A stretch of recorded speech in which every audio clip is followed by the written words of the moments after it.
Member for Vancouver East. Thank you very much, Mr. Speaker. In May, I rose in the House to draw the Minister's attention to the spousal sponsorship case of Mr. Begg and the inappropriate language used in a procedural fairness letter to, quote, tease out a response. The language was offensive and relied on ethnic stereotyping to question the legitimacy of a marriage. I was glad to hear over the summer that the application had been approved and that refresher training was provided to officers processing permanent residence applications in London have been provided. The Minister acknowledged that, and I quote, "The lack of clear explanation of the intent of the procedural fairness letter deserves to be acknowledged and addressed. The concern of the officer could have been expressed in a less abrupt manner by providing more context, and I would like to assure you that steps have been taken to address this issue." I hope that this would no longer require debate on this subject. Unfortunately, it appears that similar practices continue within IRCC. Jason Abramson, a Canadian citizen, married his wife, Surpreet Kaur, who goes by Suk, in India in 2016. After living together for some time in India, they applied for a visitor's visa for Suk to come to Canada. That application was rejected. As members of this place know all too well, visitor visa rejections contain little to no information around why the negative decision was reached and are immensely frustrating for applicants as a result. In February of 2017, Jason had to return to Canada to go back to his job, leaving his new wife behind. In May of 2017, they applied for Suk to obtain permanent resident status through the spousal sponsorship program. In the meantime, through visits to India, this new family was expecting their first child. The healthy baby boy was born on October 21, 2017. In December 2017, just months after meeting his newborn son, Jason had to leave his family to come back to Canada and to return to work. The application was in process for over 17 months before it seemed to start to get moving.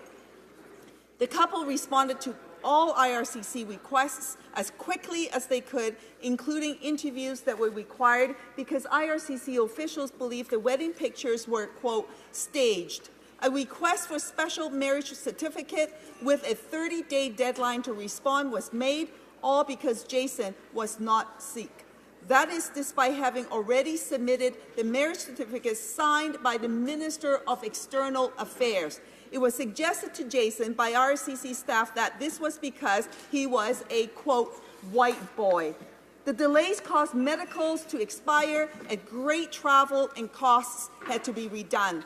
A second visitor's visa for Suk was denied. The family spent over $10,000 on legal fees trying to deal with IRCC requests. Thankfully, I found out just days ago that this application has finally been approved. But once again, we're dealing with inappropriate, intrusive, and rude lines of questions and accusations. This is not the necessary approach to determine legitimacy of a relationship, and in the summer, the Minister agreed with me on that. Why is this kind of approach continuing, Madam Speaker? The Honourable Parliamentary Secretary to the Minister of Immigration, Refugees and Citizenship. Madam Speaker, I'm happy to get up and reply to the question of my honourable colleague. She will know, however, that even in adjournment proceedings, privacy matters preclude me from speaking about particular cases, including the two cases that she rose to speak about here this evening. That being said, Madam Speaker, she can rest assured, as can all Canadians, that reuniting families remains one of our government's top priorities. We're committed to reuniting families who are apart, and we're committed to easing the uncertainty of those who are together but who are waiting for their immigration status to be finalized.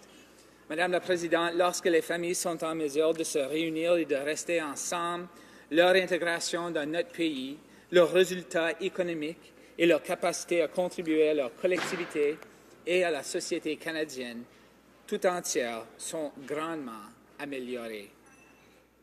Pendant trop d'années, beaucoup moins de membres de la famille réunie ont été autorisés à entrer dans le pays par rapport au nombre de demandes présentées et trop peu de mesures ont été prises pour réduire l'arrière croissant de demandes, ce qui a été désavantageux pour les nouveaux arrivants comme pour les Canadiens.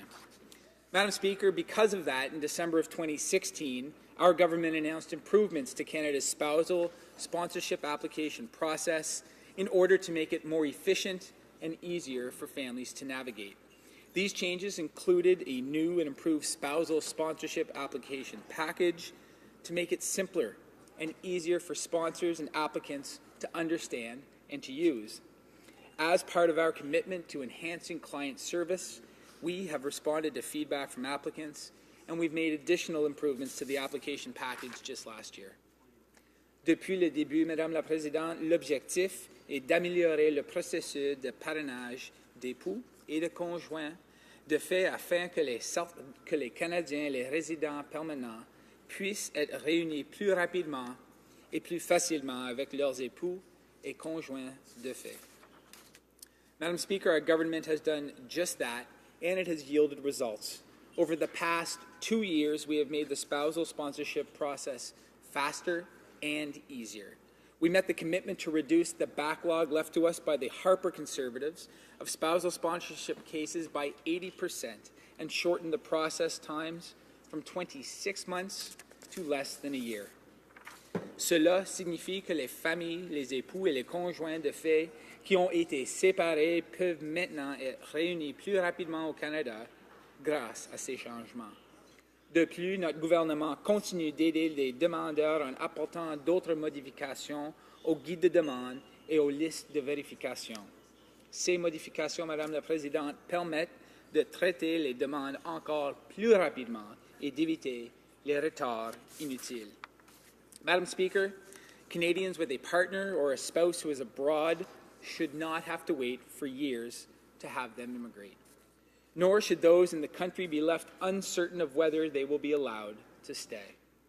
The bottom line, Madam Speaker, is that we want newcomers to settle and immigrate into our communities, contribute to the economy, and succeed.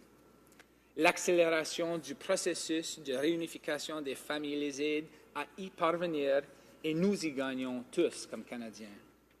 Madam Speaker, the changes our government has made to the spousal sponsorship program are helping to bring spouses and families together faster.